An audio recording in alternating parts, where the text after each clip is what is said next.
안녕하십니까. 반갑습니다. 환희쌤입니다. 태연이 안녕. 배가 아프다고 토하고 막 그래가지고 오늘 못 왔습니다. 그래서 건강들 잘 챙기시고요. 자고로 잘 먹고 잘 자고 해야 되는 것입니다. 아픈 데들 없고 그러시길 바라고요.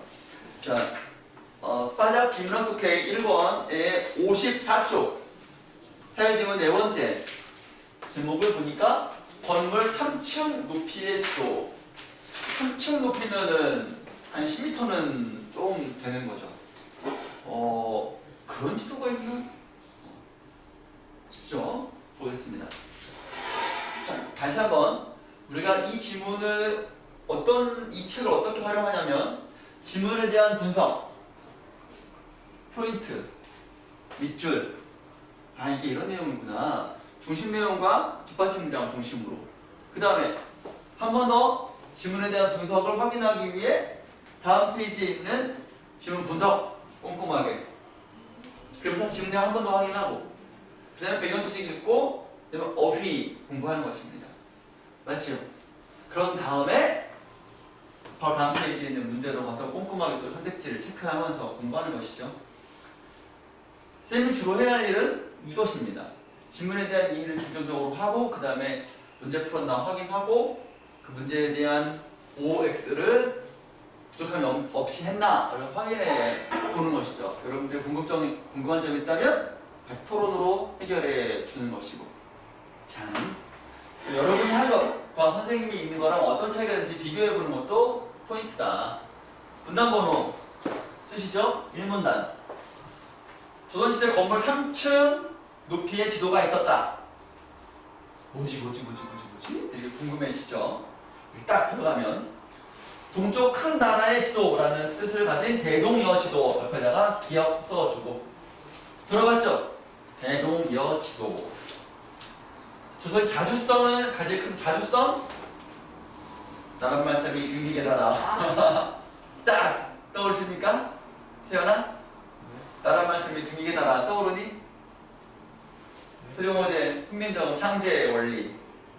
내민정신 자. 그렇지. 실용, 창조 이런 것들. 의미를 담고 있는 대동여 지도는 김정호 사람 정도는 이름 동그라미 쳐봅시다. 청구도의 내용을 보태고 수정해 만든 대축척 지도이다. 그러니까 청구도 다음에 대동여 지도가 만들어진 거다. 순서 확인해 보면 되겠죠? 팩트 체크하는 것입니다. 지도 만들기에 대축척이니까 소축척일수록 이제 뭐 엄청나게 정밀한 지도 아니겠어? 근데 대축척은 뭐 1대 5만, 1대 뭐 10만 이렇게 되는 거지. 지도 1cm가 25만 킬로미터 뭐 그런 게 1대 5만이잖아. 스케일 이런 것들. 어쨌든 대축척이다. 20년 세월을 보내고 목판 제작에 들어간 지 10여 년이 지난 1861년 가로 3.4, 세로 6.7m로 3층 높이의 지도가 완성된 것이다. 6.7m가 3층 높이구만요. 자, 그걸 다 이어붙이면 목판을 만든 거를 이어붙이면 목판이라는 거는 마치 레고 블록처럼 해가지고 목판에 그거를 생긴 거야. 왜? 그래야지 많이 찍어낼 수 있고 안 없어지지. 그러면 한 번 그림 그리면 끝이잖아. 그래서 목판에 그걸 새겨가지고 종이 넣고 팍팍 찍어가지고 붙인 거지. 알겠지? 이 문단. 보통 한 장의 그림으로 완성되는 기존의 지도와는 달리 기존 지도와 차이점이 생기는 거죠. 차이점. 대동여 지도는 22권의 책으로 제작되었다. 책. 한 권의 책은 가로 20, 세로 30cm의 크기로 병풍처럼 옆으로 이어붙인 형태를 취하고 있다. 그림이 좀 그려져? 이어붙인 형태다. 병풍. 병풍이 이거 이렇게 써가지고 이거를 접었다 폈다 이렇게 촥촥촥 마치 부채처럼 촥 펼 수 있는 그런 것이죠. 분리와 합체가 자유롭고 이런 좋은 점이 있네. 전부 휴대하기가 좋은 크기 20, 30이니까 작지. 제각되어 편리성을 갖추었다. 그러니까 요거를 22를 다 펴면 이 정도 사이즈가 된다는 거지. 펴서 붙이면 이 사이즈 된다는 거지. 알겠지? 이런 좋은 점이 있다. 편리성도 있다. 또한 플러스 보성 한성부의 상세 지도가 별도로 추가되었는데 요즘으로 보면 전국 지도의 수도권 지도와 서울 지도를 따로 마련한 것으로 볼 수 있다. 아무래도 이제 서울 지역이 조금 더 이제 중요하니까 상세하게 지도를 마련했다는 뜻이겠지? 목판으로 제작된 점도 특이하다. 목판으로 만들면 필사할 때 생기는 오류를 줄일 수 있고 대량 생산이 가능하여 지도를 널리 보급할 수 있었다. 이런 장점을 위해서 고생 하신 거죠. 그 다음 3문단 대동여 지도에 대한 정보를 전달하는 성격의 글이다로 지금까지는 파악이 되고 뭐 다른 게 있을까요? 3문단 우수성에 대한 얘기를 하나 보네. 우수성 지도의 표현에서 우수한 점이 있다. 뭐가 있을까? 과거의 지도와의 비교를 통해 이거는 대조이죠. 대조를 통해 설명한다는 거죠. 이전에는 여백이나 지도 안에 설명을 더해 많은 정보를 주고돼서 복잡해 보였다. 복잡했다. 그러나 이거는 22개의 기호를 사용했다. 그래서 현대의 지도처럼 내용을 간결하게 표현하였다. 이런 점이 있네. 그렇죠. 지도라는 것도 하나의 우리가 땅을 이미지화한 거잖아. 기호화한 거잖아. 하늘에 팍 알아봐야 되는 거죠. 이제 뭐 수도는 빨간색으로 진하게 되어 있고 뭐 강은 뭐 이렇게 뭐 산맥은 이렇게 그런 약속이잖아. 등고선도 있고. 그런 건 없이 그냥 여기는 수도다 서울이다 써버리면은 그림이 많아야 직관적인데 기호가 많아야 직관적으로 빡 알 수 있는데 설명이 많으면 또 읽어야 돼. 좀 그렇죠. 이런 건 단점을 보완해서 이렇게 했다라는 거지. 또한 직선으로 표현된 도로에는 심리 간격으로 점을 찍어 놓아 거리를 정확히 알 수 있겠다. 이거 어떻게 했을까? 옛날에는 뭐 이렇게 토지 측량처럼 거리를 재는 미터 원기라든가 그런 게 없었을 텐데 여기서 저기까지 거리가 몇 리라는 것은 어떻게 정확히 알 수 있었을까? 대충 걸음으로? 한 걸음, 두 걸음, 네 걸음. 신기해. 뭐가 있었겠지, 그지? 3천여 개의 산봉우리를 표현할 때에는 산맥의 굵기를 달리하여 산의 크기 높이를 표현했다. 도로는 직선, 물길은 곡선으로 표현했다. 물길 중에는 단일 곡선은 배가 다닐 수 없는 물길, 이중 곡선은 다닐 수 있는 물길로 표현해서 교통수단을 알 수 있었다. 그러면 이제 처음 가는 사람도 여기는 못 가겠구나, 여긴 가겠구나 이렇게 할 수 있었겠지. 지금이야 내륙 수운을 별로 이용하진 않지만 옛날에는 남한강, 북한강 해가지고 남한강 충주까지 연결되어 있잖아. 내륙에 있는 그런 것들 물자가 남한강 와가지고 배로 이제 한양까지 가가지고 특산물이나 세금 같은 거 바치고 세곡선이라고 했었잖아. 그러면은 강이 또 많거든. 강이 하나만 있는 게 아니야. 주변에 조그마한 있어가지고 그게 필요했겠지. 응? 되게 편리하네. 3문단 지형이 험악한 북쪽 산악지역은 오차가 있지만 아무래도 등고선이 이렇게 좀 있었겠지. 또 춥고 깊고 산이 너무 많으니까 여기 어디요? 높은데 가지도 못하고 그랬겠지. 아무래도 오차가 좀 있어. 완벽하진 않아. 대동여 지도를 현대의 위성사진과 비교해보면 유사하고 정확한 지도 형태를 갖추고 있어. 이처럼 우리국토를 정확하고 체계적으로 표현한 대동여 지도는 실용적이고 현대적인 지도, 세종의 훈련과 유사하네. 그치? 실용성이 있네. 대동여 지도에 대한 정보가 나와야 돼. 세연아, 눈이 마트에 갔어? 눈이 멍해? 풀려? 자, 그래가지고 나중에 대동여 지도가 너무 자세하게 조선의 현실을 표현해가지고 지도는 당시에 고급 기밀 정보였거든. 외적들한테 중공한테도 안 바치는 게 조선의 지도였어. 근데 이거 해가지고 내 통한 거 아니냐 해가지고 나중에는 끝이 별로 좋진 않았대. 김정호 선생의 일대기를 보면. 자, 요것도 조선의 역사에서 후기에 실학과 관련지어서 나오는 것 중에 하나지. 자, 빈칸 뒤에 확인해 보면 뭐 답을 다 줬으니까 확인해 본다면은 자주성, 목판, 기호, 점, 굵기, 체계성 이런 것도 확인해 볼 수 있겠지? 그 다음에 이번에 1번 김정호가 최초로 만든 대동인지도다. 이거는 추가로. 이거는 이제 청구도가 떠오르고 아까 글을 읽던 선생님이 시작은 청구도고 그 다음에 보완하는 게 요거구나 라고 이제 순서를 정확히 한번 인식했잖아. 이런 것들은 문제가 나올 수 있기 때문에 그 인식하는 게 좋아. 순서가 막 헷갈릴 수 있으니까. 그런 것 딱 이게 문제로 나온 거잖아. 그지? 근데 여러분들이 이 선택지를 이제 참고 삼아서 글을 읽을 때 하나 팁을 정하는 거야. 순서가 나올 수도 있겠구나. 글을 읽을 때 청구도가 먼저네? 그다음 대동인지도네? 대동인지도 더 완성판이네? 청구도는 잘 모르겠지만 완성판이네? 대동인지도가? 이렇게 정리하고 이렇게 한 번 이제 마음속으로 생각을 한다는 게 참 중요한 일인 것 같아. 다 기억하지 못하지만 이렇게 한 번 더 인식하면 어디서 본 것 같은데 어디서 봤더라 그게 되는 거거든. 알았지? 필사본이다. 필사본이 뭐냐면 베끼는 거야.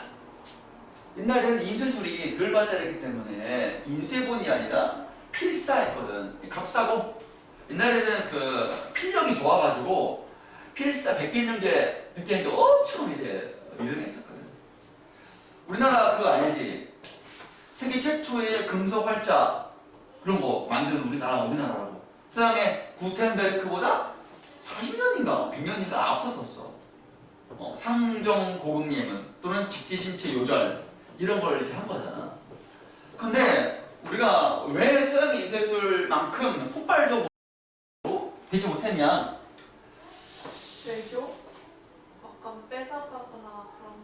아니 필사본이 더 아니 그거를 국가적인 어떤 그런 번역 사업이나 편찬 사업에 응용하지는 않고 그냥 종교 그것도 다 불경의 강행 어떤 그런 실생활 목적으로 쓴 것이 아니고 어떤 의식적인 것들 불교와 관련된 다 불경을 찍어내기 위해서 만든 거거든. 그러니까 왕실 사업이었던 거야.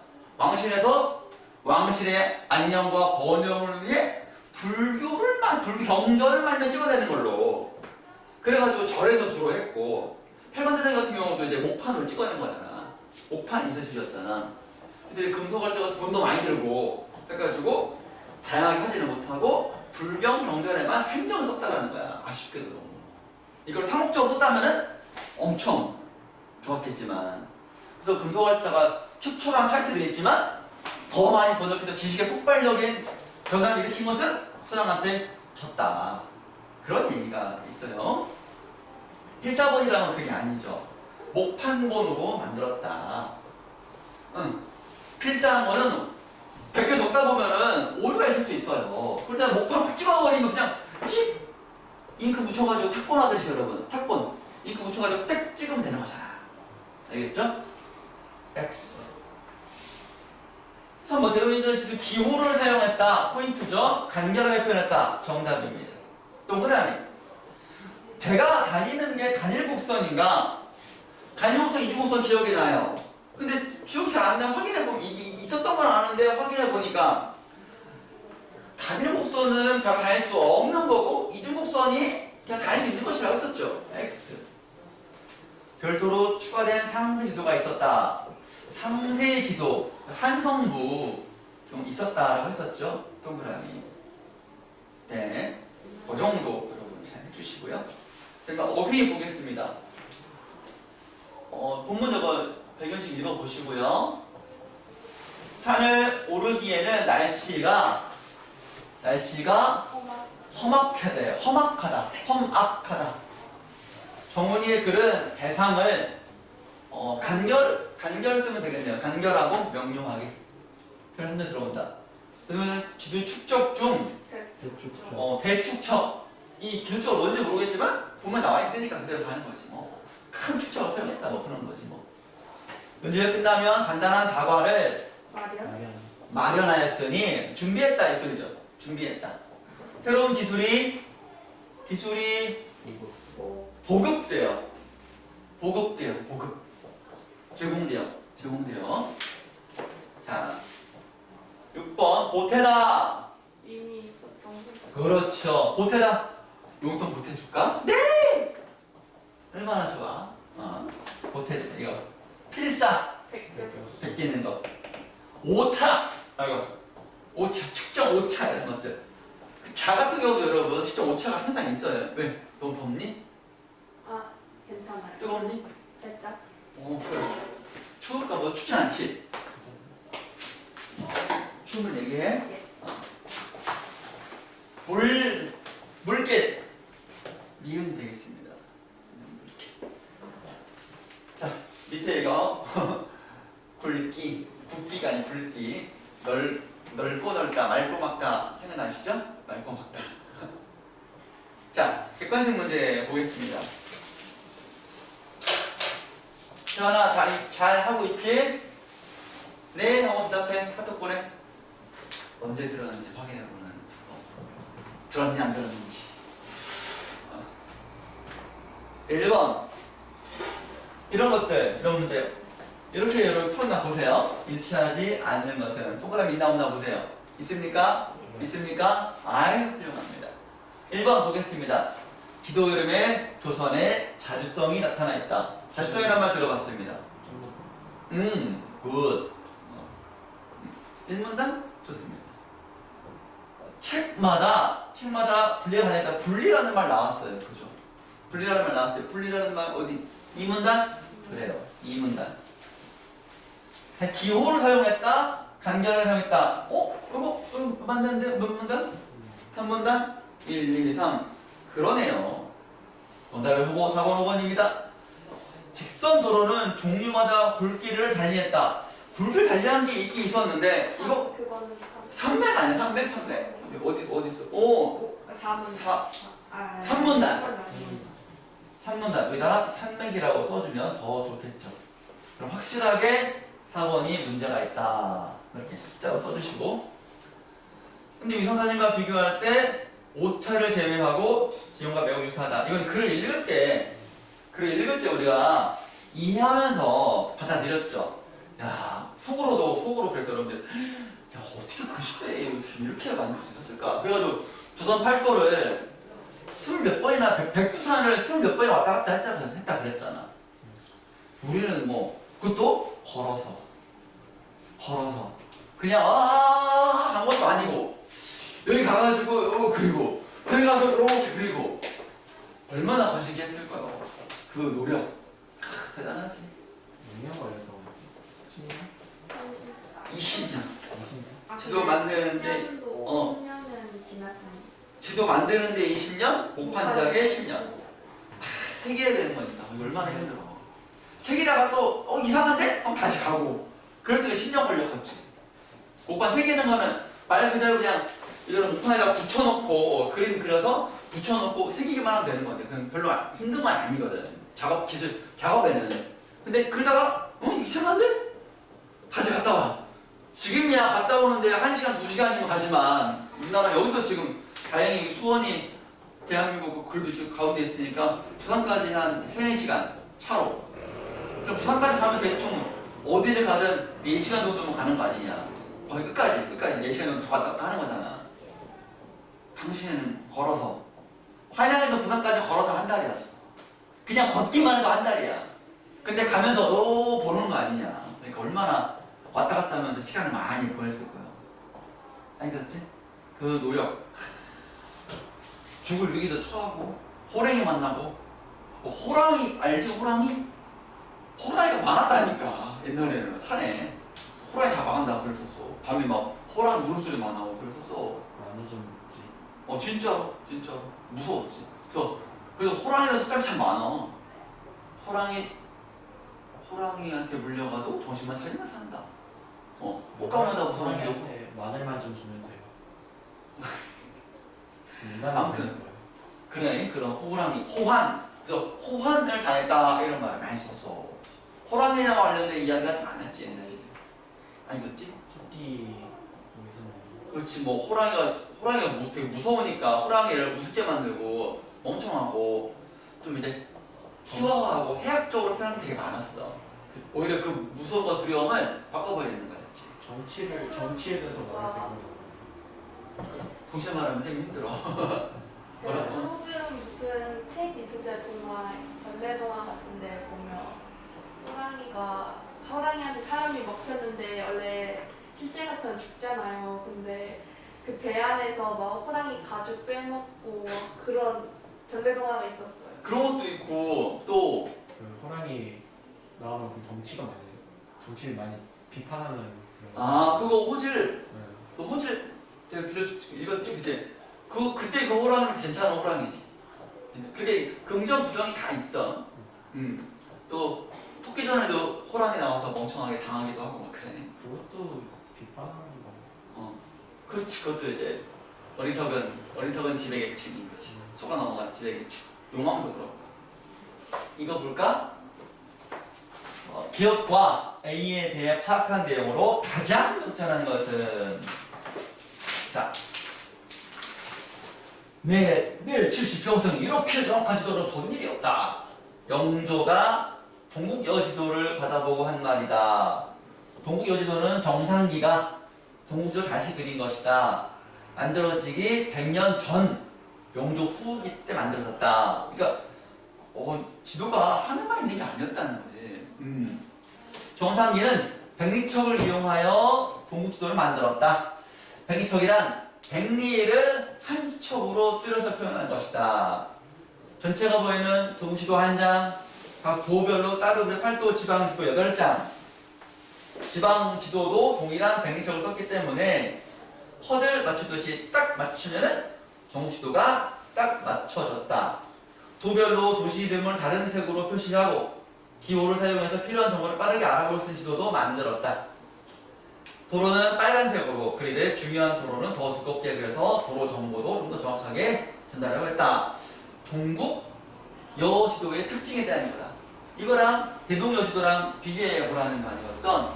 정보의 비교 확인해 보는 거지. 근데 가장이라고 했지. 중요한 도로를 이중곡선으로 표현하였다. 이중곡선? 더 두껍게 그린 거잖아. 이중곡선 아니지. X. 기억은 최초로 축척이다. 대축척을 쓰긴 했지만 백리척을 이용했다라는 건데 1척으로 줄인 건데 요거는 최초로 한 건 아니지. 그치? 기억과 이 모두 전체 지도와 세부 지도가 존재하였다. 이거. 세부 지도 하면 대동지도에서 산성부가 있었고 여기서는 여기 딱 있었네, 그치? 지방도도 있었다. 요거 세모 일단 가능성이 가장 높아. 현재까지는 문제가 없어. 가장이니까 한 번 더 봐야 되는 거예요. 기억은 A와 달리 도시 이름을 다른 색으로 표현했다. A는 기억과. 그렇지, 바뀌었지, 그지? 기억에는 이 기억에는 색깔이 있었나? 색깔이 없었는데, 기억에는. 틀렸어. A는 기억과 달리 지도 안에 설명을 더했다. 이게 있어. 이 말이 어딘가에 있어. 근데 여기는 설명을 잘 없고, A가 틀렸어. 설명이 없어. A는이라고 쓸 수도 있고. 그러니까, A에 대해서 이 부분이잖아. 이 부분에 설명을 더했다. 없어. 오히려 여기 보니까 이런 것들 보면은 이 기호를 사용했다는 거는 빠르게 알아볼 쓰다라는 말은 뭐 그런 말은 안 했지만 간결하게라는 표현이 적절하겠지, 그지? 그리고 그 A는 기억과 달리라 써 있어서 기억에 그 설명 더한 게 없다는 뜻인데 그 기억에 있었던 거니까. 아니, 기억도 A는 기억과 달리니까 A는 기억과 달리 설명 더했다는 말은 기억은 설명을 더했다 이런 소리지. 설명을 더 안 했다는 뜻은 설명을 더했다는 말, 기억과 달리 설명을 더해 많은 정보를 제공하였다. 그러니까 기억은 설명을 안 했다. 네. 설명 안 했다. 그렇지. 그렇게 파악하라는 거야. 기억과 달리 A는 설명을 더했다. 이 말은 기억은 설명을 안 했다. 이런 소리가 되는 거지. 그 말이 맞긴 맞아. 설명가 잘못 말했구나. 맞긴 맞아. 근데 내가 무슨 말 때문에 했냐면 설명을 더해서 많은 정보를 제공한 지도가 언급되게 됐었어. A와 기억이 아니어서 그러지. 본문에 뭐라고 해서 어떤 지도가 나왔었냐면 기존의 지도와 달리 어디 설명 이문단 보통 한국은 기존의 지도와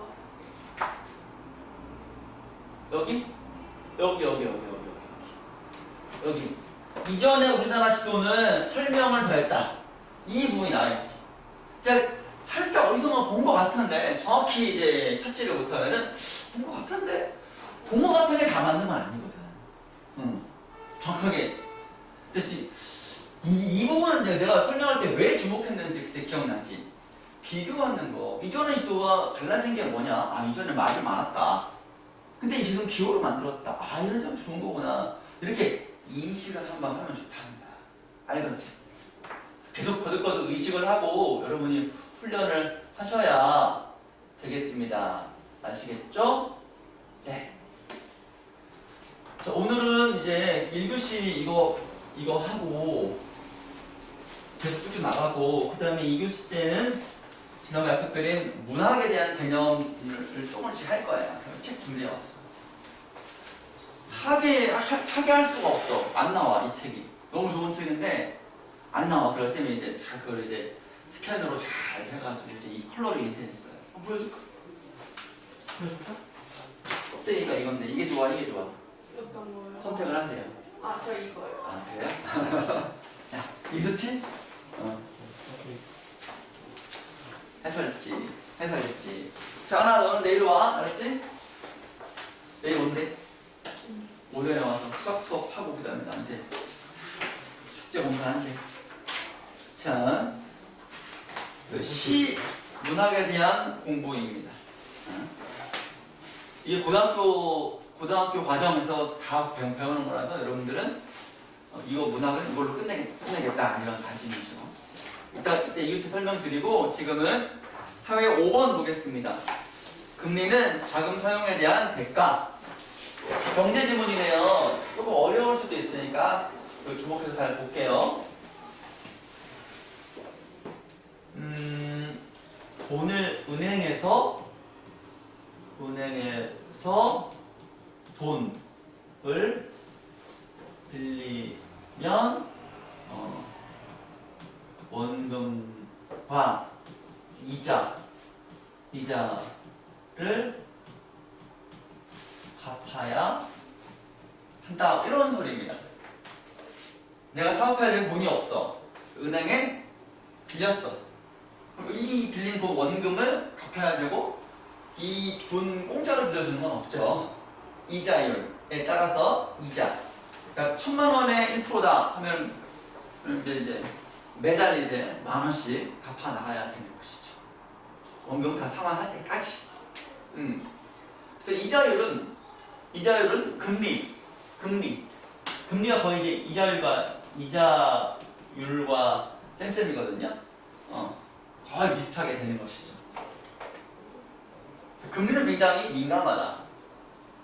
돈을 빌렸는데 이자율이 올라간다. 부담이 엄청난 겁니다. 왜? 갚아야 이자가 늘어난다는 거니까. 반대로 이자 낮으면 부담이 좀 덜 하겠죠. 갚아야 할 이자가 낮아지는 거니까.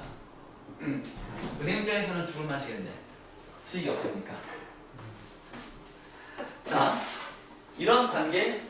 세연아, 필기 알아서 필기.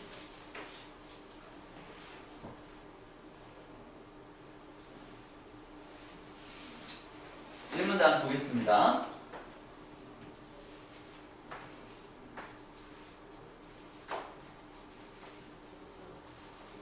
일상생활을 하다 보면 여유자금이 생길 때가 있는가 하면 돈이 부족할 때도 있다. 주머니에 돈이 많으면 여유자금이 있는 것이고 부족하면 없는 것이죠. 대부분의 사람들이 여유자금 생기면 이 돈을 맡길 만한 곳을 찾고 자금이 부족할 때면 빌릴 곳을 찾지요. 예전에는 다 은행에 저축하는 게 미덕이었어요. 근데 이제 금리가 낮아지면서 저축의 매력이 별로 없어요. 쌤 어릴 때만 해도 이자율이 한 5%, 6% 그랬거든. 그럼 100만 원 맡기면 1년에 한 105만 원, 106만 원 받는 거야. 괜찮지 뭐 그 정도만 해도. 근데 지금 뭐 1%, 막 2% 그래가지고 거의 없어. 요즘은 그래가지고 주식이라든가 코인 뭐 이런 데를 많이 가지. 부동산으로 가기도 하고요. 그래요? 이렇게 돈 맡길 곳을 찾는 자금 공급자와 빌릴 곳을 찾는 자금 수요자가 연결되어 필요한 사람과 돈이 있는 사람 연결되어 금융의 거래가 이루어지는 시장을 금융시장이라고 한다. 은행 같은 게 바로 그런 것이죠. 투자자와 돈이 많은 사람끼리. 그러니까 투자자와 돈 필요한 사람, 스타트업 개발자들이 만나가지고 벤처 캐피탈 투자를 받아가지고 공장, 회사 만들고 대박 쳐가지고 다시 갚고 이렇게 하는 것이죠. 이 문단. 하지만 여기서 말하는 금융시장이란 은행이나 증권거래소와 같이 물리적으로 굳이 형태를 가진 장소만 뜻하지는 않는다. 이런 문장을 만나면 은행이나 증권거래소 이런 것들이 대표적이지만 다른 것도 있구나. 즉 물 형태, 즉 건물이 있고 창구 직원이 있고 뭐 통장도 만들 수 있고 뭐 그런 것만이 아니라 다른 것도 있다는 거잖아. 그게 좀 더 중요한 것 같아. 자금의 수요자, 공급자가 체계적으로 가격을 설정하고 가격은 수요와 공급에 따라 결정되는 거 아니겠어? 그에 따라 금융거래가 이루어지는 공간을 의미한다. 그리고 자금이 거래되는 금융시장에서 자금 수요자가 돈이 필요한 사람 이렇게 바꿔가지고 이해하면 좋아요. 돈이 필요한 사람이 돈이 많은 사람에게 빌린 데에 대한 대가, 공짜는 없거든. 대가로 지급하는 사용료를 이자라고 하면 이자를 원금으로 나눈 비율을 이자율 또는 금리라고 한다. 이자율, 금리. 그러니까 이제 그러니까 100%가 100만 원이라고 하면 이자율이 2%야. 그럼 이자는 얼마야? 2만 원. 나중에 이제 1년 지났을 때 102만 원으로 갚아야 돼. 여기 이제 이자율과 이자의 개념이 되는 거예요. 아시겠죠? 그럼 이자율이 만약에 5%가 됐어. 그럼 나는 5만 원 갚아야 되니까 3만 원 더 내야 돼. 이자율이 올라가면 돈 빌린 사람한테는 허리가 휘어지죠. 그리고 지금 코로나 때문에 서민 자영업자들에게 정부가 저금리로 대출을 해줬는데 지금 전 세계적으로 물가 인상 때문에 이자율이 올라가고 있거든. 우리나라도 이자가 좀 올라가고 있어요. 빚내가지고 대출 받아가지고 장사하시나 아니면 아파트를 산 사람들에게는 대출이 쌤 겨우 뭐 3만 원인데요? 문제는 1억 이상, 10억 이상 빌린 사람들은 1억이면 얼마냐? 30만 원이고 10억이면 300만 원이야. 300만 원 갑자기 막 늘어나는 거야. 돈 나올 때는 없는데. 그런 거지. 대부분 그런 사람들이 연끌 해가지고 막 빚을 내가면서 여자가 없이 그냥 막 몰빵하는 사람들이 많거든. 앞으로 그게 올라갈 거라고 생각해가지고. 어쨌든 이런 것이다. 이게 이제 이자율, 이자 이런 관계예요. 올라가고 내려가고 따라서 시기가 엇갈린다 라는 것을 염두에 두시겠죠? 좀 자, 올라갈게. 한 문단. 그러면 금리는 무엇에 의해 결정되는가? 금리의 결정. 한 문단. 금리는 무엇에 의해 결정되는가? 기본적으로 자금에 대한 수요와 공급의 원리. 수요 공급의 원리는 지난번에 가격 결정할 때 공부했었죠? 수요는 일정한데 공급이 많아. 그러면 살 사람은 10명인데 공급이 엄청 많으면 가격이 떨어질 수밖에 없겠죠. 반대로 살 사람이 이만큼인데 공급이 별로 없어. 그러면 부르게 갑시다. 올라간다. 이것이죠. 즉 과일이 풍작이면 과일이 농사가 엄청 잘 되면 공부들은 와 아이고 다 안 팔릴 텐데 그럼 똑값인데 어떡하나 이렇게 고부가 가치라는 거. 우리나라는 이제 그 고부가 가치 이 산업이 많이 발달했죠. 반도체라든가 자동차, 조선 이런 것들 한 대 팔면 뭐 수천억씩 막 수천억 좀 그렇고 수백억씩 막 버는 거니까 얼마나 좋아. 근데 뭐 농산물 똑같은 한 톤, 반도체 한 톤, 반도체 한 톤, 사과 한 톤, 가치는 다르죠. 농업국 이런 데는 좀 많이 팔아봤자 좀 남는 게 별로 없고 마진이 별로 안 떨어지고 부가가치가 높은 것들. 가장 높은 게 가장 좋은 게 뭐예요? 소프트 파워. 우리나라의 오징어 게임 이런 것들. 오징어 게임 넷플릭스가 많이 가져가가지고 좀 그렇고 K 무비, K 드라마, K 팝 이런 것들이 바로 무형의 산업이죠. 그걸로 인해 우리나라의 이미지가 좋아지면 그런 거라는 거예요. 우리나라의 수출 품목 중에서 예전에는 반도체, 조선 이런 것들이 되게 많았는데 지금은 반도체를 좀 줄고 다른 것들 예를 들면 K푸드, K메디칼 이런 것들이 많이 올라갔대요. 우리나라에서만의 식음료, 식재료 이런 것들이 많이 팔린대. 그래서 뭐라고 해석하냐면 이게 보통 일이 아니다. 주목할 만한 일이다. 왜? 우리가 먹는 거는 굉장히 민감하게 빠진다. 먹는 건 우리 뱃속에 들어가는 거니까 목숨이랑 관련된 거라고 생각할 수 있다. 그래서 이 물건을 만드는 나라를 믿지 못하면 못 먹는다. 그래서 우리나라 음식들은 다 서양에서 오지만 좀 괜찮은 그런 나라, 인정받은 나라에서 오는 거잖아. 중국산 농산품 들어옵니까? 공산품은 들어와도 농산물은 잘 안 들어와, 안 먹어. 중국산 우리가 아무리 싸도 좀 꺼려져. 근데 가끔 이제 식당 가면은 이제 싼 식당 가면은 이제 김치는 중국산 이렇게 써있다? 그러면 좀 거시기에 맛이 좀 이상해. 뉴스에서 막 되게 논란 터진 거 막 이제 그 아저씨 막 역시 일하는 사람이 막 들어가서 막 이제 막 하고 막 좀 거시기에 맨날 엄마가 그 식당 가서 처음 말하는 게 김치 맛있다 아니면 김치 맛없다 그거밖에 그걸 딱 보면 원산지가 중국산이라고 그런 거 많아. 김밥소국 이런 데는 김치를 좋은 걸 쓸 수가 없어. 원가가 단가를 맞춰야 되는 거니까 좀 아쉽긴 하지만 어쨌든 그래서 그런 걸 하는 거야.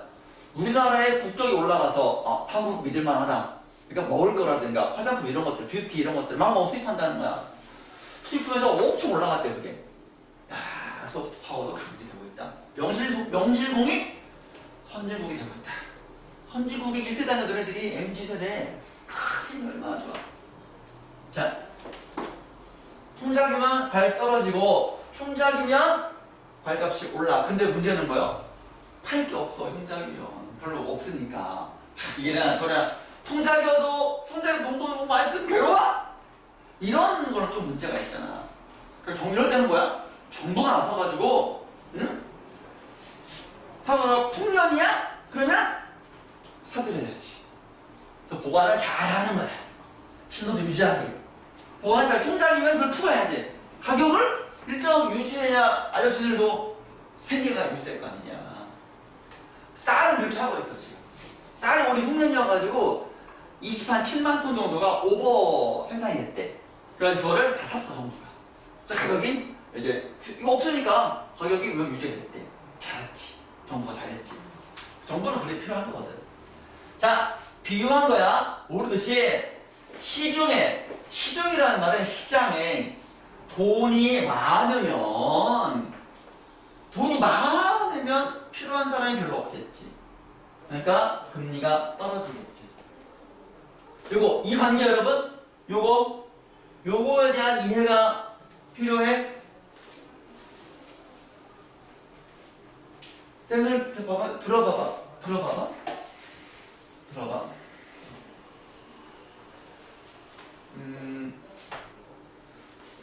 돈이 많아지면이라는 말은 은행들이 돈이 많아지면 은행은 돈 갖고 있으면 망하는 거야.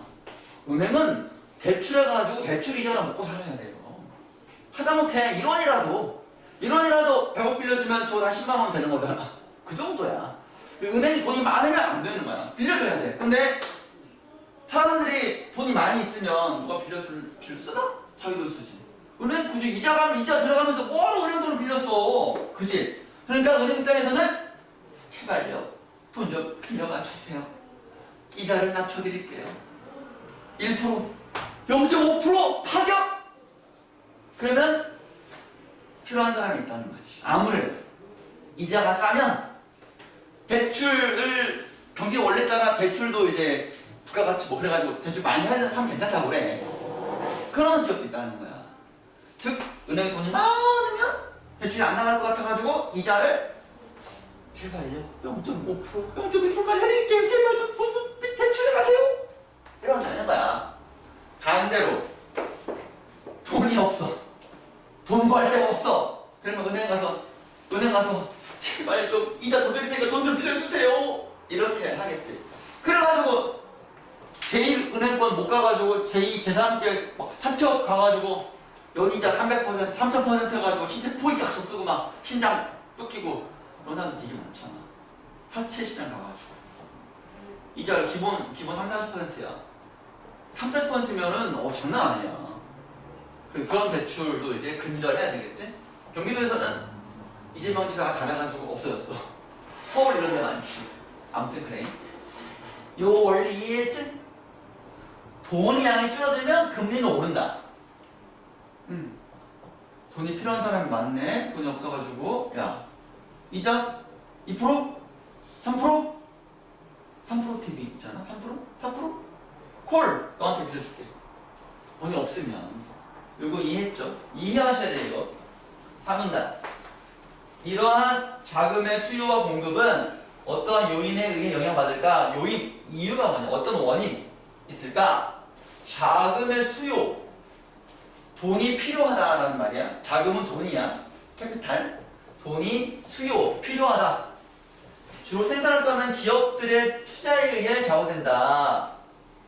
기업들이 공장을 많이 짓고 사람 많이 뽑아가지고 채용하면 돈이 필요하잖아. 그럴 때 주로 이제 은행 가서 돈 좀 빌려주세요. 이렇게 얘기하는 거야. 자기 돈이 별로 없으니까. 기업들이 투자가 많이 이루어지면 돈을 많이 빌릴 것이고 그렇지 않고 망해가고 있어. 그러면 돈은 빌리지 않겠지. 경기가 안 좋아지면 돈을 안 빌리고 좋으면 물건 잘 팔릴 것 같아. 공장 지어. 사람 뽑아. 이건 좋은 거지, 그지? 기업에 투자라는 말은 그런 의미 투자. 공장을 늘리고 사람 뽑는 게 투자라고 하는 거야. 알겠지? 투자. 기업들은 경기가 나아질 것으로 경제 상황이 좋아지는 거야. 경기 상황이 좋아지는 거를 나아질 것이다, 성장할 것이다 라고 전망하는 경우는 투자를 늘린다. 그래야 물건을 많이 만들어서 사람들이 많이 살 거 아니야. 타이밍 딱 맞게. 그래서 여러분 경기가 좋아진다는 거는 여러분들의 주머니에 돈이 많아진다는 것입니다. 쓸 돈이 많아져가지고 마구마구 쓰는 거야. 그럼 돈이 돌아. 내가 쓰면 그 상점 아저씨 기분 좋고 월급 올라가고 사람 뽑고 또 재료상 돈 주고 돌아가지고 재료상에 합의하는 우리 아빠네? 아빠 용돈 올려주고 내가 쓴 만 원이 나한테 만 원 돌아오는 거야. 이런 것들을 승수효과야. 승수효과. 내 만 원이 내 주머니에 있으면 만 원의 가치밖에 없지만 내 만 원이 너에게 갔다. 네가 식당이야. 내가 식당에 음식을 샀어. 먹었어. 식당 주인이야. 만 원 가잖아? 만 원의 가치가 생긴 거야. 왜냐면 나는 먹었잖아. 음식 가치가 있잖아. 만 원 내 가치를 먹었단 말이야. 교환했잖아. 너 만 원 생긴 거야. 또 재료값 줬어. 집사 아저씨도 또 만 원 생긴 거야. 3만 원. 요게 국내 총생산인 거야. 그러니까 국내 총생산이라는 말은 내 하나 월급이 아니라 내가 얼마나 써가지고 그게 각자 부가가치 됐느냐 이걸 따지는 거거든. 선진국이 그래서 인구도 많고 인구 많으면 올라가는 거야. 많이 쓰니까. 아무튼 투자 경기가 좋다라는 건 돈이 많아지는 것이다. 그때 증가하는 자금 수요, 돈이 필요하잖아. 공장을 지어야 되고 돈이 필요해. 그러면 어떻게 해? 자금의 수요를 공급이 따르지 못해. 돈은 많이 필요로 하는데 은행에 돈이 없어. 그러면 금리가 오르지. 여기 오른다고 했으니까 돈이 별로 없어. 돈이 필요한 사람 많은데 돈이 별로 없어. 금리가 올라가는 거지. 한편 자금의 공급은 주로 가계의 저축하면 은행에 돈이 들어가잖아. 은행도 고객들의 예금 맡겨가지고 빌려줘가지고 이자 주고 이자 받고 이자는 5% 받고 요 대출 맡긴 사람한테 2% 주고 자기는 3% 먹고 그러는 거야. 돈 넣고 돈 먹기야. 은행은 돈 넣고 돈 먹기야.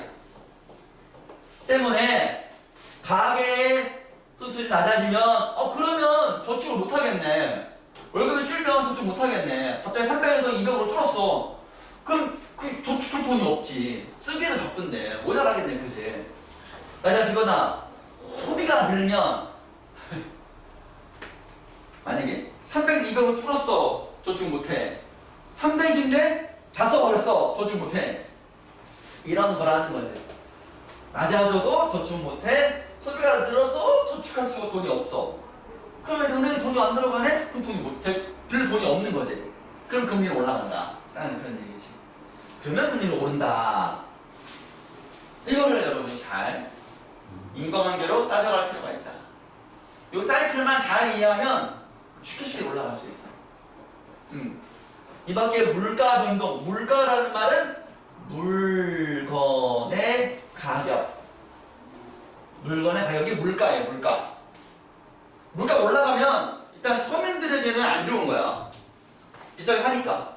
1,000원 내면 2,000원 됐어. 그럼 100% 인상이야. 그럼 부담되지.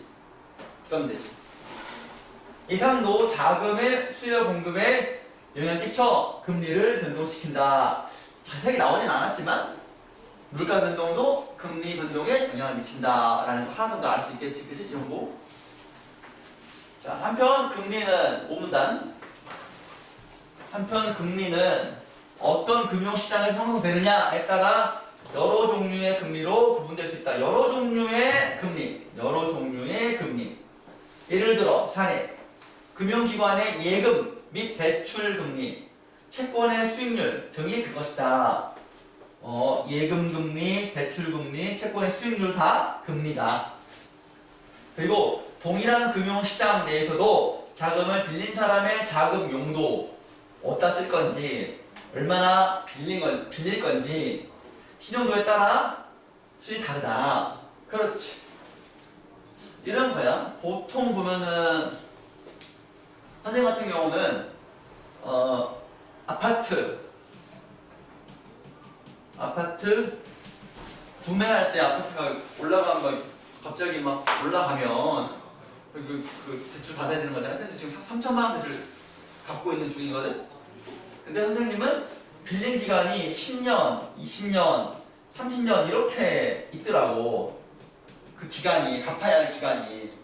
선생님은 30년이면은 아무래도 금리가 좀 높아. 3점 몇 %야. 왜? 그만큼 많이 빌렸으니까. 오랜 기간 빌렸어요. 오랜 기간 동안 갚는 거니까. 대신 10년 동안이면은 한 달에 갚아야 할 원금과 이자율이 좀 높겠지. 좀 많겠지. 그래서 돈이 좀 그래도 그나마 웬만큼 적게 빌리고 웬만큼 수익이 좀 괜찮으면 이걸 짧게 하는 거지. 그러니까 이제 매달 갚아야 할 원금 쌤이 쌤 2.2%로 빌렸고 한 달 이자랑 원금이랑 포함해가지고 24만 원 정도 이렇게 하는데 30년이었으면은 아마 이게 10 몇만 원대로 줄어. 그럼 이제 달마다 부담하는 건 적지만 오랜 기간 갚아야 되기 때문에 나중에는 원금 3천만 원 그대로 이자가 좀 높겠지, 그지? 그래서 그걸 고려해서 선생님은 좀 이제 좀 달마다 납입해야 금액이 좀 많긴 하지만 그래도 감당할 수 있다. 그래서 가장 적은 게 10년이었어. 그 중간에 또 이제 중간 일시납으로 상환도 조금 하기도 했고. 그래가지고 2016년에 대출 받아가지고 2026년까지 이제 원래 10년인데 지금 반 남았잖아. 지금 왜 이렇게 한다 시간이. 그래가지고 지금 한 중간에 납부한 게 좀 있어가지고 몇 년 남았나? 한 4년 남았나? 싶어. 2022년이니까. 응? 2022년이니까. 근데 중간에 한 번에 팍 낸 게 있어가지고 한 3년? 얼마인지 모르겠어. 혼자 그냥 빠져나가. 안 빠져나가잖아? 돈이 없잖아? 그러면 연락 와. 연체하였습니다. 오씨. 그 통장 따로 있거든. 깜빡하면 연체했다. 이렇게 하지. 그래서 신용도가 선생님이 높은 편이어가지고 금리가 좀 낮아. 신용이 별로 안 좋으면 금리가 높아. 되게 막 그렇다. 또 직업도 변호사 선생님들은 변호사, 판사, 검사들은 기본 무이자 2억은 그냥 대출해준대. 그럼 신분만 보고 이자 없이 그냥 빌려준다고. 변호사는. 그럼 변호사 되면 이자 필요 없고 그냥 빌려준다고. 왜? 변호사니까. 검사니까, 판사니까. 근데 몇 년 정도는 짧게 빌릴 때는 그냥 빌려준대. 대단하지? 선생님은 학원 강사여가지고 조금 이자가 좀 안정적이지 못하잖아. 퇴직금도 4대보험도 잘 안 되고. 그러면 그 선생님이 아니고 그 학교에 사는 선생님이 학교 교사? 네. 학교 교사는 교사도 공무원이라 신용도가 좋지. 안정적이니까. 안 되니까 이자율이 좀 떨어지지. 네. 대출 잘 나오고. 심사도 금방 통과되고. 서류도 내걸 별로 없고. 신분이 확실하니까. 월급도 확실히 받으니까. 전 돈 뗄 것 같으면 월급 압류업을 되는 거거든. 근데 선생님은 그렇지 않지. 직업이 안 좋으면 그러면 아예 안 줄 수도 있어요. 그렇지. 심사에서 대출 부적격. 그러면 어디로 가? 사채시장으로 가는 거야. 급한 사람들 어떻게 알았어? 그게 좀 문제여서 그것도 이제 새로운 정부에서는 바꾼다고 하더라. 좀 최소한 1,000만 원 정도는 저리로 1.몇 %로 빌려준다고. 못 싸지도 않고 다 웬만하면 다 갚는다고. 아무튼 뭐 괜찮지 뭐 그러면 해도. 자, 뒤에 빈칸 이런 것도 여러분이 좀 해주시고요. 문제 푼 거 해설하겠습니다. 처음이랑 한번 보여드린 거고. 자, 일치하지 않는 것은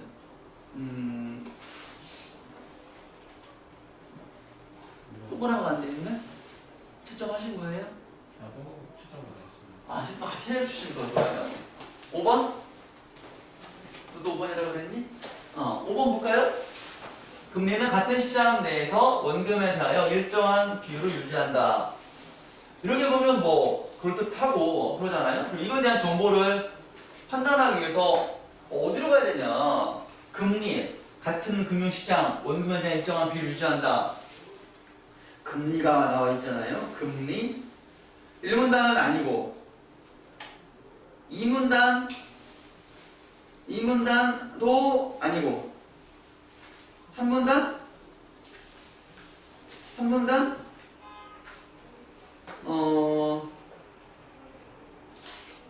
원금에 대한 일정한 비율이니까 2문단 가야 되겠네. 2문단이 같은 금융시장이면은 자금이 거래되는 시장이니까 괜찮을 것 같고, 원금에 대해 일정한 비율을 유지한다. 원금에 대해 일정한 비율을 유지한다. 일정한 비율을 유지한다. 이런 말이 있나요? 그렇게 보이지만 이런 말이 안 나왔거든? 태연아, 5번인 이유는, 일치하지 않는 이유는 금리가 원금에 대하여 일정한 비율을 유지한다. 안 나왔고 따지자면 금리는 변동할 수 있다 그랬잖아. 마지막 문제를 보면 금리는 이렇게 수준이 각기 다르게 결정된다. 마지막 문장 보면은 일정한 비율 유지하면 얼마나 좋아? 얼마나 다 똑같다는 거 아니야? 얼마나 좋아? 그래서 이제 고정동리, 변동동리에 따라서 다르기도 해요. 자, 2번 보겠습니다. 내용 전개 방법이다. 내용 전개 방법. 글의 내용을 어떻게 풀어 나갔는가. 의미를 풀어들면서 정의의 방법, 예시, 차이점은 대조, 길다 나누는 거는 분류, 빗대어 표현하는 거는 유추가 되는 것이거든요. 기억이니까 과일에 빗대어서 돈의 금리가 올라가고 내려가고 한 거는 유사한 상황에 빗댄 것이죠. 유추가 정답이요. 정답은 5번 되겠습니다. 4번에 분류. 분류. 시계를 분류하면 탁상시계, 벽시계, 뭐 손목시계 이렇게 분류가 되는 것입니다. 자,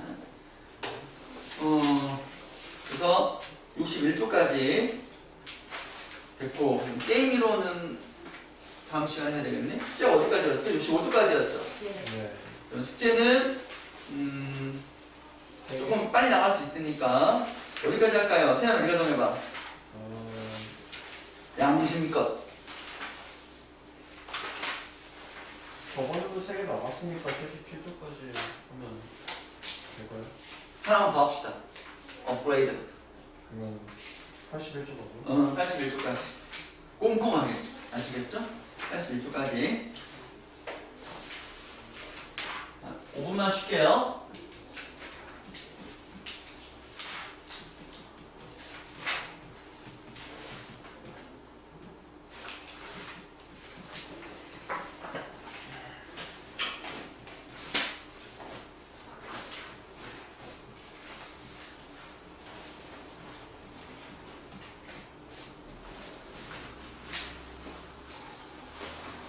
꼼꼼하게. 네.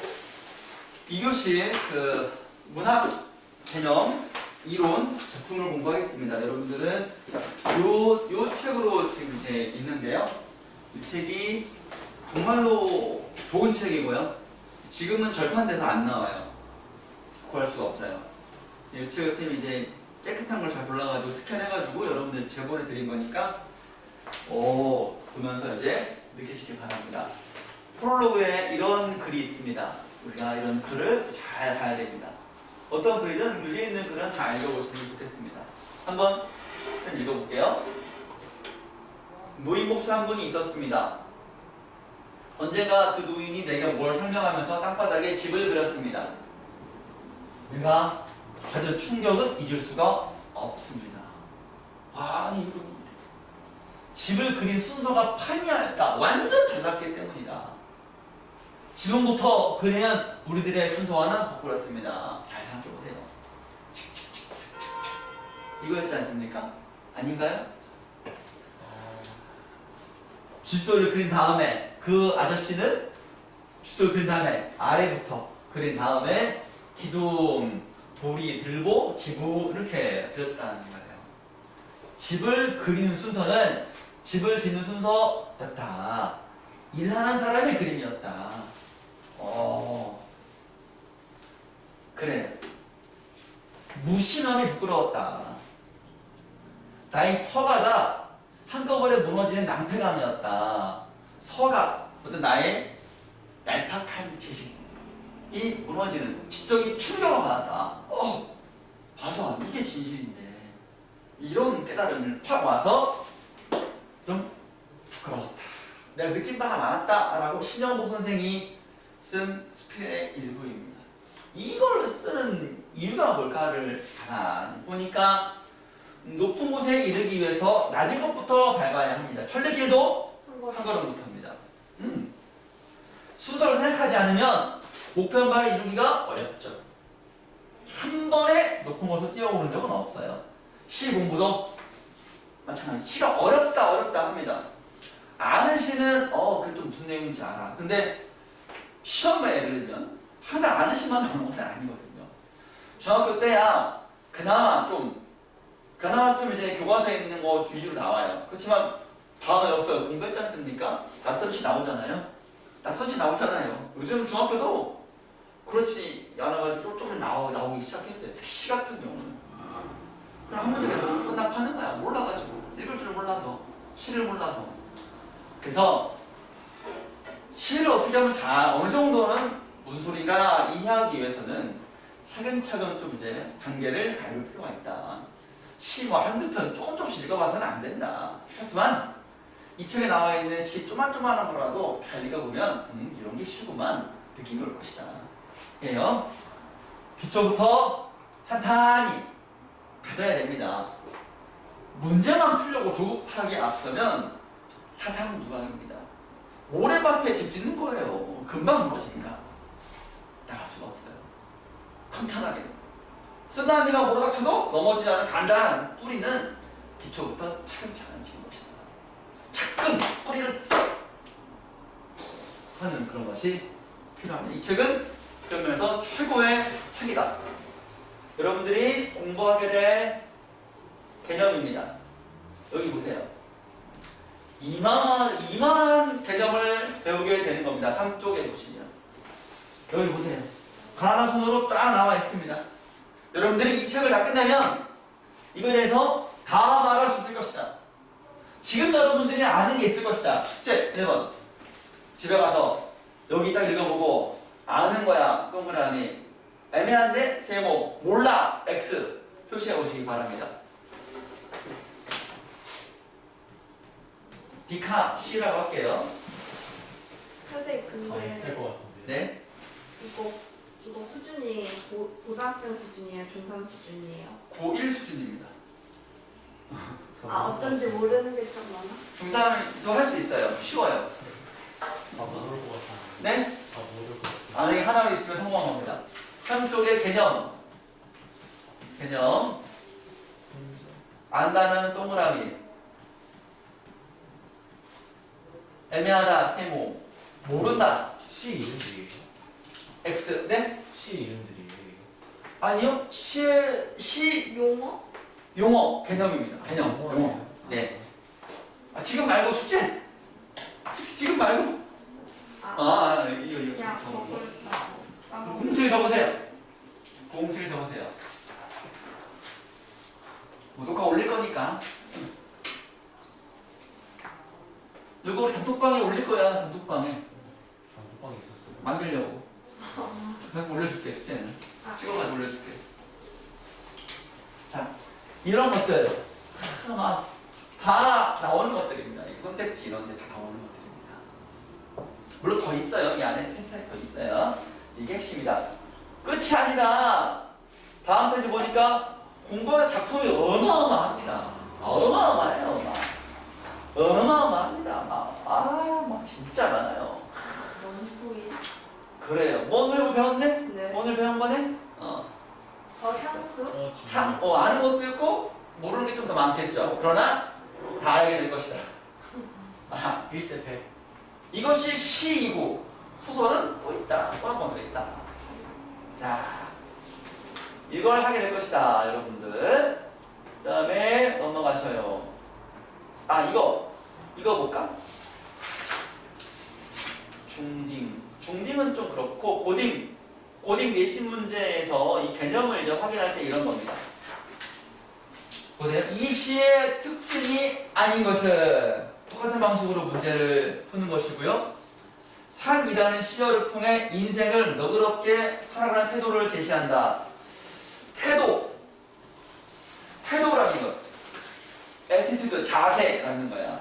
어떤 상황을 맞닥뜨렸을 때 이 상황을 어떻게 받아들일 것인가, 포기할 것인가, 도전할 것인가, 이런 관한 겁니다. 화자의 감정이 긍정으로 변하고 있다. 풀은 부정이었다는 거예요. 처음에는 힘들었다, 괜찮다로 갔다는 거 아니야. 그럼 두 개 찾아야 돼. 힘들었구나. 근데 바뀌었구나. 긍정으로. 화자가 누군지 굉장히 우리는 많이 찾아야 돼요. 화자 찾아가지고 화자가 지금 어떤 상황에 처해 있지? 이별했구만. 정서는 슬프겠네. 그래.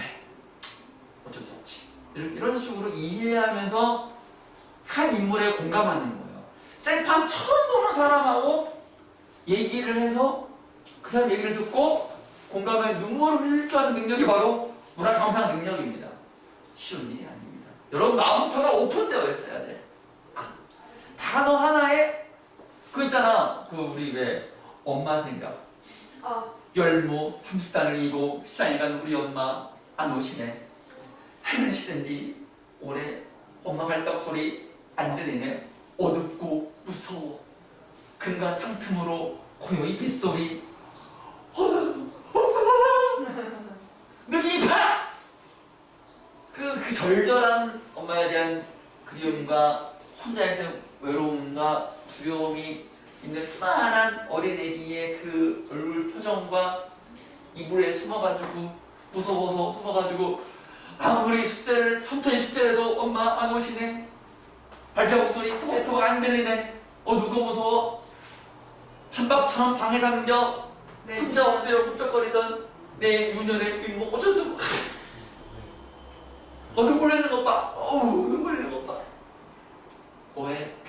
그런 것들이 참 중요하다. 그런 거는 쉬운 능력은 아니야. 근데 수능 문제 같은 경우는 그런 거를 확인해. 문학이라는 것은 봐봐. 문학 공부하는 이유가 뭐냐? 이런 거를 잘 풀기 위해서가 아니고 궁극적으로는 공감력을 키우기 위해서 문학 공부하는 거거든. 이런 인생이 있다. 어떻게 생각하냐? 1차 문정기에 독립을 믿었어? 이런 사람이 다 있네? 얼마나 힘들었을까?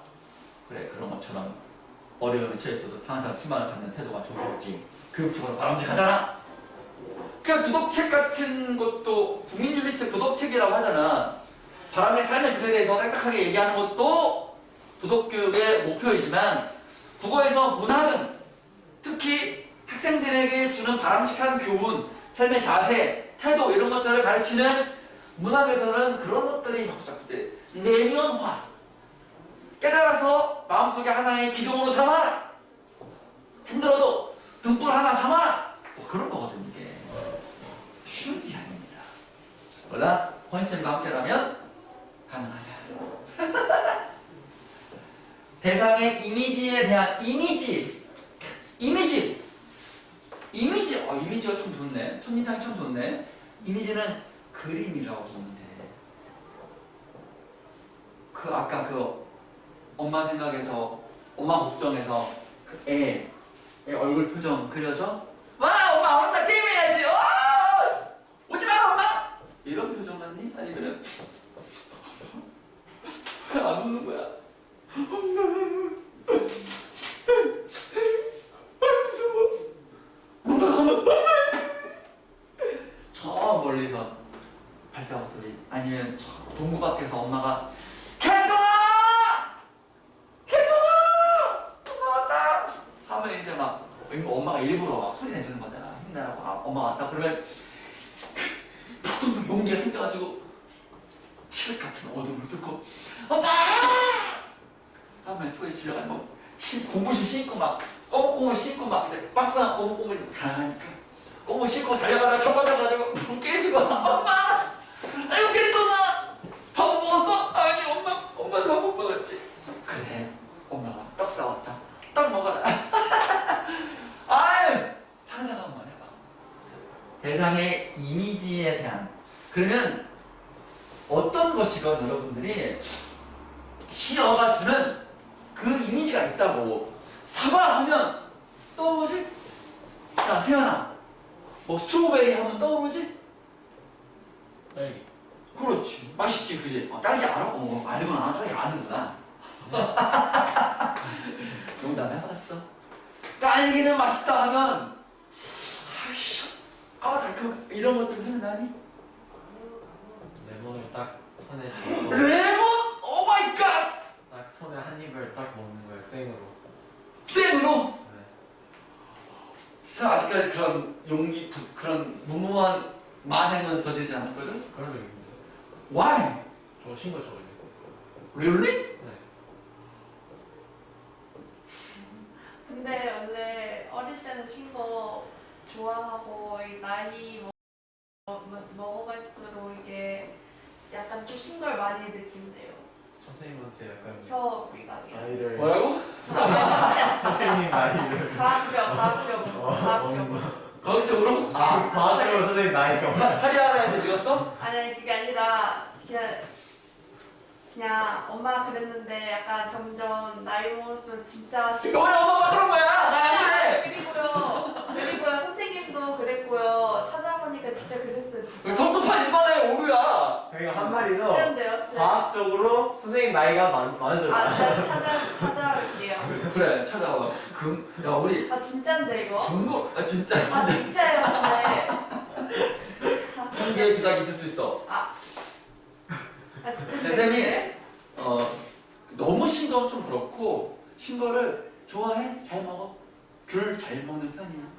근데 비타민 C 같은 거 많아서 근데 많이 먹으면 좋아요. 좋지, 그럼. 귤이 쌤, 쉬어요? 귤이 쉬어요? 신 것도 있지. 그래요? 신 것도 있지. 진짜 신 것도, 달콤한 것도 있고, 신 것도 있고, 맹타인 것도 있고. 아, 귤마다 달라. 똑같은 상점에 산 건데 다르다고. 딱 한 박스도 달라, 그게. 완전 녹색인 것도 있고 엄청 엄청 주황색인 것도 있고. 맞아.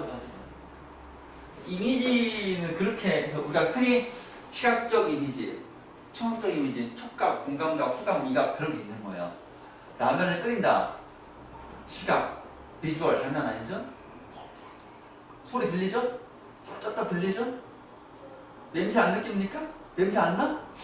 냄새 안 나? 열라면 겁나 맛있더만. 열라면 진짜 막 냄새가 훅! 어우 뜨거운 냄새, 그 매운 냄새가 코에 막 들리더라고. 열라면. 라면 많이 안 먹어서. 원래? 그 맛있는 건 김치는 더 안 좋아해. 김치는 안 먹는데.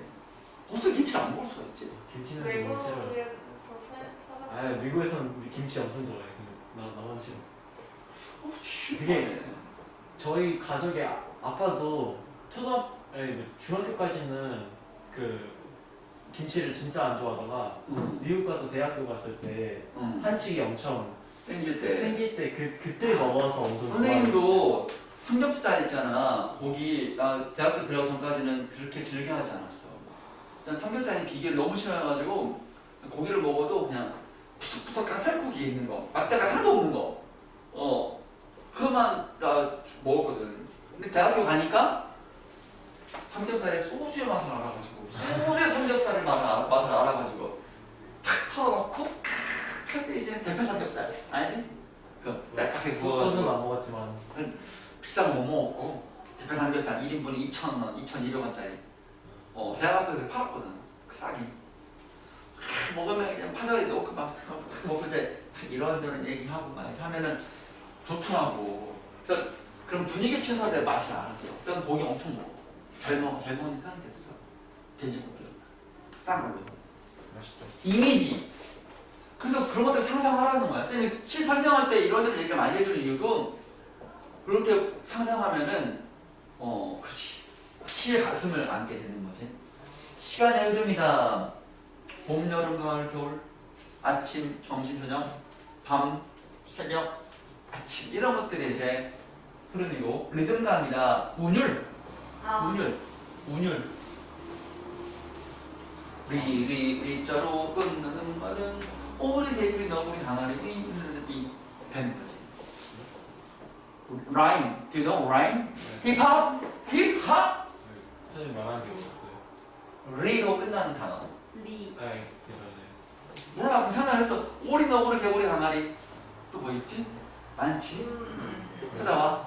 그 노래에 있어. 그거. 맞아요. 거기 이제 음을 맞추는 거야. 비슷한 글자를 반복하는 거지. 그게 운율의 핵심이야. 운율 파트 가서 공부하면 되고 이렇게 이제 문제가 나오지. 이건 뭐 차이가 없어. 중학교 때 이런 문제 나오니까. 수능 같은 경우도 큰 차이가 없어. 똑같아. 영탄적 표현이 뭐냐? 감탄? 맞아. 감탄하는 거야. 아! 너는 사이 높구나? 이런 거 나오는 게 영탄적 표현이야. 그러면 이거 나오면 고전의 감정은 자동 따라오는 설명이야. 슬프니까 아 슬프구나 했겠지. 고전의 감정, 하이 텐션 이라고 하는 거지. 시각적 이미지, 화자, 어조, 말투. 너 말투가 이렇게 띠껍냐? 그런 말투 있잖아. 왜? 말 짧고 막 안녕? 밥 먹었니? 뭐 먹었는데? 얼마 있냐? 시가 말도 짧고 사투리 쓰고 뭐 한자어 쓰고 길고 짧고 다 의도가 있는 것이다. 시선의 이동 눈으로 바라보는 거지. 같은 위치에서 세연이를 보고 도연이를 보고 시선의 이동 좌우 이동 먼 거 봤다가 가까운 거 보고 줌인 줌아웃 당겨버리는 거 이런 것들이 시선의 이동입니다. 이런 거에 대한 이론 공부하는 거가 우선이고 최소한 여러분들이 여기 나와 있는 검정색 볼드체를 몰라가지고 틀리는 경우가 없게끔 하는 것이 이 수업의 제1의 목표고 2의 목표는 여기 나와 있는 짤막짤막한 시들에 대한 감상력을 키우는 것이 이 책의 수업의 목표입니다.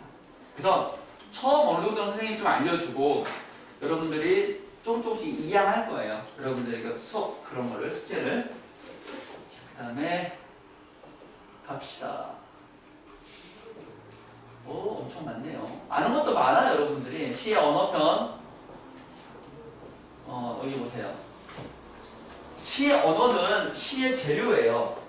그렇죠, 텍스트. 가장 중요하죠. 상상력을 가장 자극하는 문학이기도 하고요. 음악도 마찬가지, 예술도 마찬가지고. 이런 말들 한번 읽어봅시다. 시인의 손길이 닿으면 평범한 일상어도 특별해야 하신다. 특별한 의미를 지녀 더욱 신비로운 언어. 시어는 시를 이루는 가장 기본적인 요소이다. 그래가지고 어떤 요거 선생님이 이제 뭐랄까 했던 책인데 김주혁 선생의 현대시 백서 제자도 묶어읽기 이런 것도 이제 고등학교 가면 공부하고 막 그래요. 여기 보면은 시가 많이 나와 있어요. 간단하게 나와 있어요. 시 한 편, 간단한 설명 이렇게 간단한 구성되어 있거든요. 그 다음에 없어. 너무 많은 거예요. 그 다음에 그래서 이걸 이제 시를 이제 읽다 보면은 진짜 기막힌 표현 같은 게 있어요. 기막힌 표현. 어떻게 이런 표현을 할 수 있을까 하는 거를 우리가 스텝북 할 때 의미 있는 구절을 찾듯이 시 같은 경우는 정말 시 한 편 자체가 그런 게 있을 때가 있죠. 뭔가 놀라운 상상력이라든가 적절한 비유 완전 얼토당토하는 그런 상상력 이런 것들이 있고 보통 보면 여러분 이건 이제 여기다가 적어도 돼. 시라는 것은 내용과 형식이에요. 내용과 형식이에요. 시에서는 묻는 문제가 그래. 알아야 할 게 뭐냐면 무슨 내용이냐를 하나 알아야 돼. 첫 번째 시를 공부할 때는 무슨 내용이냐 첫 번째. 또 형식이라는 거는 이 내용을 어떻게 어떤 표현으로 담아냈느냐. 의법 썼어? 비법 썼어? 상징 뭐 썼어? 시선 이동했어? 명상법 썼어? 안 썼어? 이런 것들을 하는 거 찾는 거거든. 얘는 서로 이제 긴밀한 유기적 관계가 있는 거야. 뭐가 중요하냐? 다 중요해. 근데 문제를 보면 시 하나에 어떤 문제가 2개, 3개 있다고 쳐. 한 많게 나오면 시 3개 세트 묶어놓고 아니면 4문제, 5문제 이렇게 물어봐. 그럼 그 중에서 형식 물어보는 거는 한 문제. 항상 한 문제밖에 안 물어봐. 아까 같은 그런 문제는 항상 한 문제밖에 안 물어봐. 나머지 3문제, 4문제는 다 내용 파악하는 문제야. 상대적으로. 형식적인 거는 수단에 들어가기 때문에 모든 이론, 아까 이론책 봤던 거, 한 페이지 나왔던 거 모든 이론 다 써가지고 시를 써? 그러면 아무것도 아닌 거야. 너무 번잡해지잖아. 그래서 핵심적인 것들을 한두 개로 딱 쓴단 말이야, 시는. 근데 내용은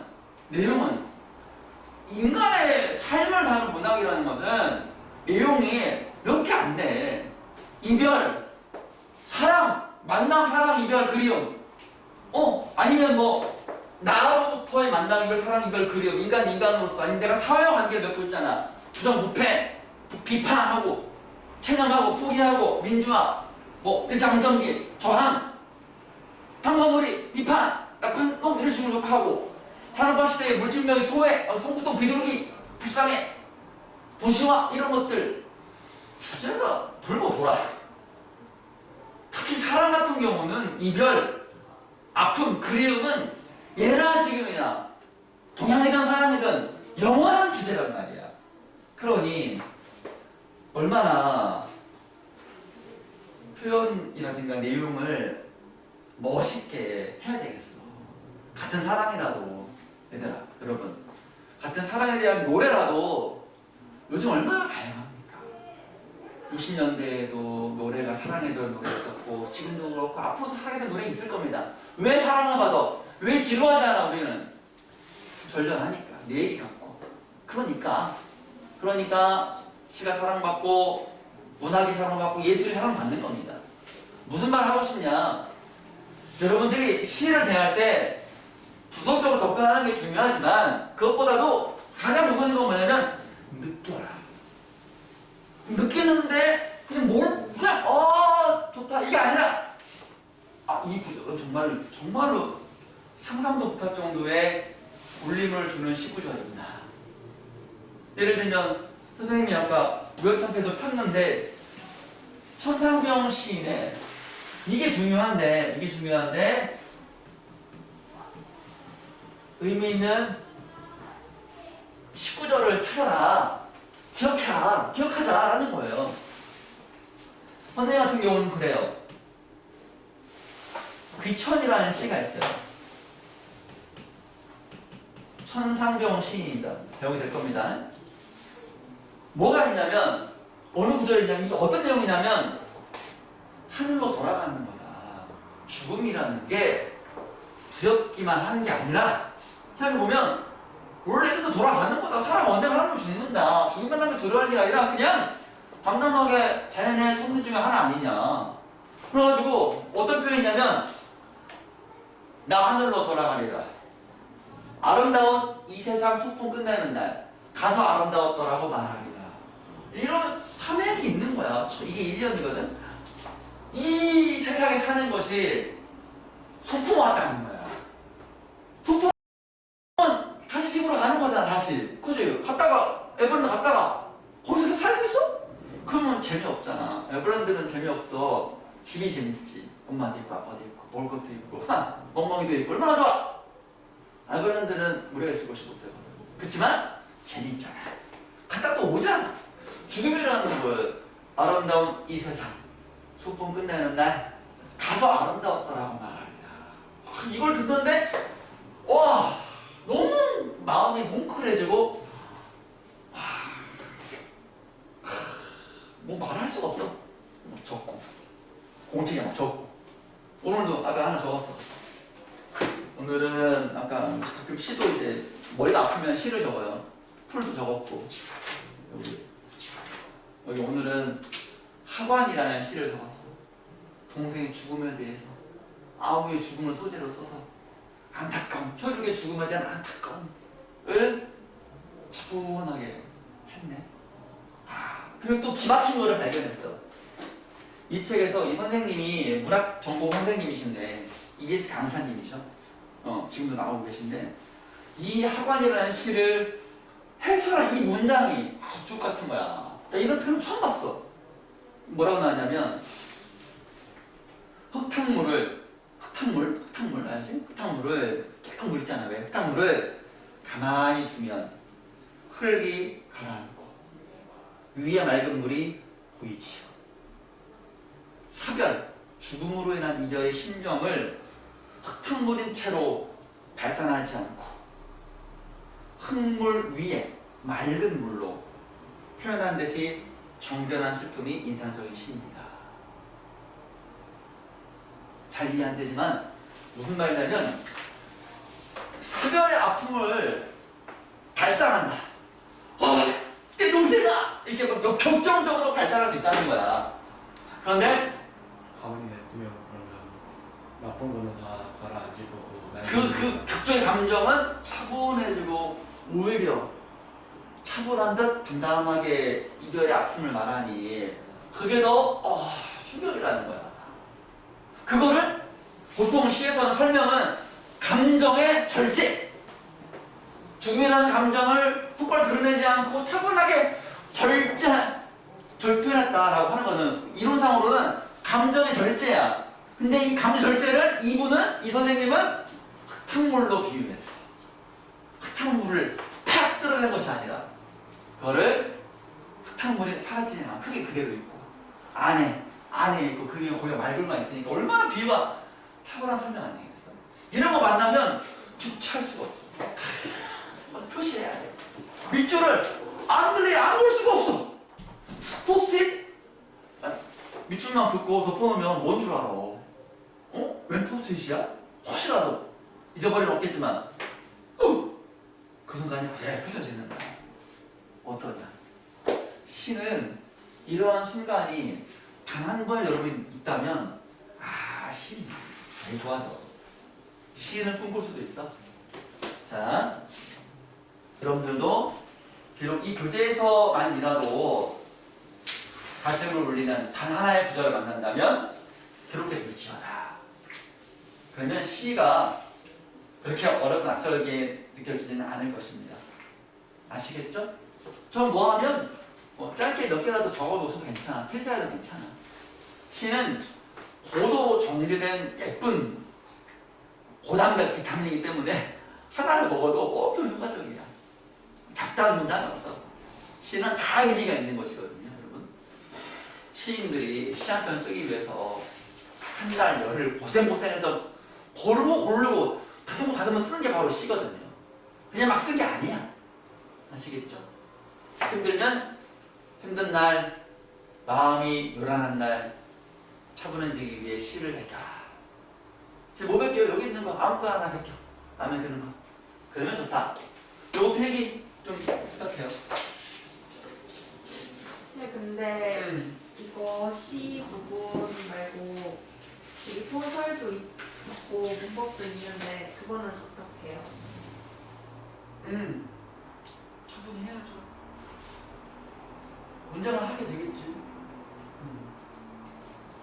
지금 비문학 하고 있고 시 하고 있고 또 2월 되면은 소설도 하고. 시 소설은 대부분 같이 나오지 않나요? 학교 대신에?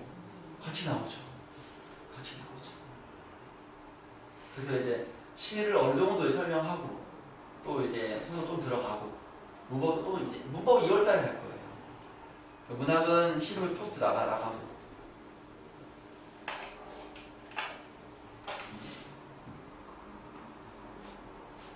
그래서 많이 느껴라, 여러분들. 느껴라. 하나를 배워도 정확히 배워라. 그러면 나중에 또 공부해야 할 수고를 덜 수 있어요. 근데 어렵고 대충 하면 나중에 또 해야 돼. 괴로운 일이죠. 다 적었습니까? 의미 있는 시구절을 기억해라. 적어라. 그 시와 친해져라.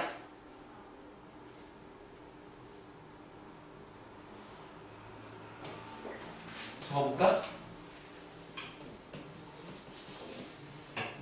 나 하늘로 돌아가리라. 아름다운 이 세상 소풍 끝내는 날.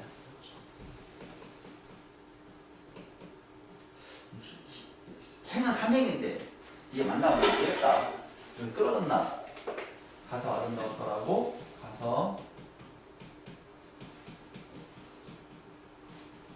더웠더라고 말하리라.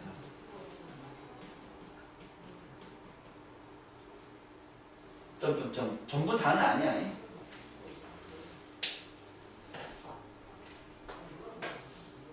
여기 적어. 오, 빨리 적었네. 그럼 적어, 도현아.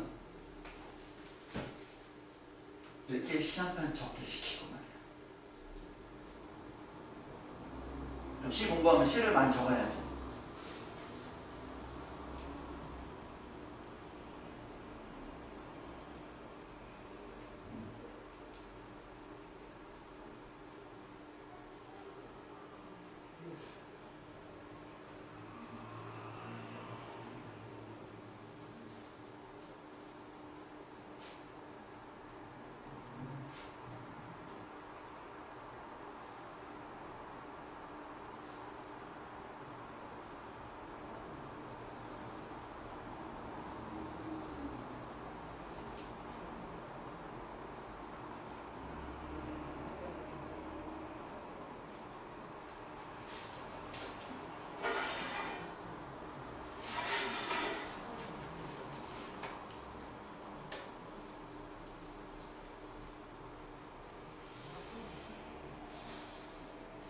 있나요? 예. 네. 향수라는 시의 일부가 있네요. 이 시 알아요? 태연이 본 적 있어요? 정지훈이라는 사람은 나는 훌륭하네요. 다 아는 된 겁니다. 그 향수가 그 이거 말하는 향수가 아니고 상수병 아니. 그 고향 거기 그런 거 말하는. 고향에 대한 그리움을 향수라고 합니다. 그러면 한 가지. 고향에 대한 그리움이라면 화자는 지금 고향에 있다 없다? 없다. 고향이 없다. 그러면 어디 있어? 다른 것. 터지. 타향. 타지, 타향. 그래서 일제강점기여가지고 정주영 시인이 일본 유학 중에 그냥 충북 옥천을 그리워하면서 쓴 시라고 합니다. 꿈에 눈에 선이 보이는 고향의 모습을 시각적 이미지로 엄청 많이 써가지고 보여주는 거예요. 자, 볼까요? 벌판, 필드, 벌판이 보여요. 그러니까 평야니까 논밭이 보이는 거야.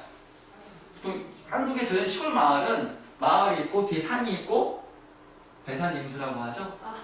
배산이 통수지 산이 뒤에 있고 마을이 있고 그다음에 천천? 또랑이 사천인가? 강인가? 강 아니면 사천 뭐 바다. 맞아요. 또랑이 있고 물이 있는. 물이 있고 산 좌측면 우백호 있고 막 들판이 쫙 펼치는 그런 곳이 저는 시골의 마을이에요. 벌판이 보이고요. 실개천이 보입니다. 황소가 보여요. 이 세 개의 고향을 이루는 소재가 보이는 거예요.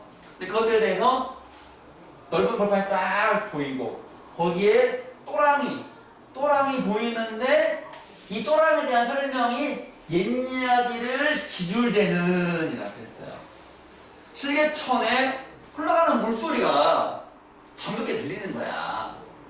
왜 그러냐? 왜 실개천의 물소리가 또르르 흘러가는 게 왜 그렇게 즐겁게 느껴지냐? 옛 이야기를 지켜낸다는 거야. 지줄대는 것이. 옛 이야기는 뭐야? 옛날 이야기, 할머니, 할아버지가 들려주는 옛날 이야기 얼마나 좋아? 화자에게 포근함을 주는 실개천의 물소리가 들리십니까? 또랑 물소리가 들려요? 황소가, 누렁이 황소, 얼룩배기가 젖소 같은 그런 게 아니고 우리의 한국의 소는 누렁소야. 누렁소야. 노란 소야. 황소가 막 울어. 슬픈가? 아니지. 황소의 울음은 이거 알면 집에 가자 이거야. 밥 줘 이거야. 때가 돼서 밥 줘. 이게 울음소리거든. 해설피라는 말에서 어휘 이게 저녁 어스름이야. 저녁 때야. 여기서 기막힌 표현이 나와요.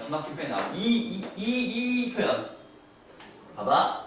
황소는 하고 있어. 그럼 음모의 그 소 울음소리가 쫙 퍼지는 거를 노을이 쫙 퍼지는 것처럼 바꿔가지고 표현했어.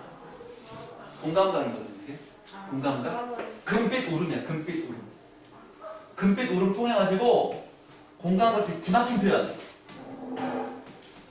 공감각적 이미지. 황소의 울음소리는 청각이야. 그지? 시각의 청각화 뭐. 청각의 시각. 청각의 시각. 청각의 시각. 일단 여기까지만. 청각의 시각화. 여기까지만.